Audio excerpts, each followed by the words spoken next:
Alright, so let's talk a little bit about the email sending operation over the internet. Let's say we have a client machine, this PC, and is sending an email to this email address, hassan.cs901@gmail.com. And by the way, this is my email address. If you need anything, please contact me and I will be very glad to help you.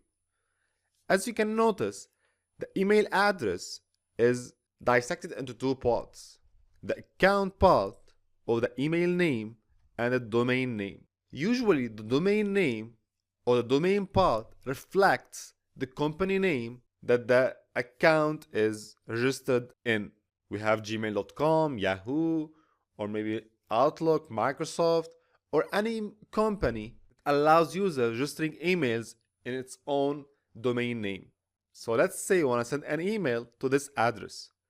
The first thing that will happen, that the email client on this PC, like Outlook or maybe the online Gmail client, will send the email to an SMTP server, or a simple message transfer protocol server.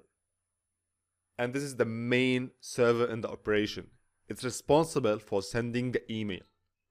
It works as the post office, so it knows the address, it checks everything is fine, and redirects the email to a DNS server or a domain name system server.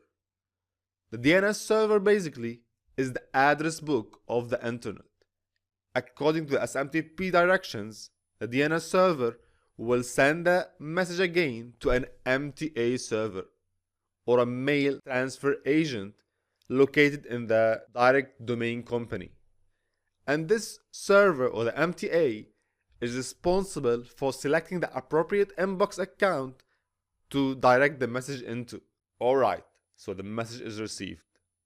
The last note you have to know is between the account, or between the recipient here in the inbox and the MTA, we have two protocols that work are the POP and the IMAP protocols. These are responsible for the communication, or responsible for receiving the emails, the operation of receiving emails from the MTA to the client. Maybe we'll talk a little bit about them when we reach the client configuration.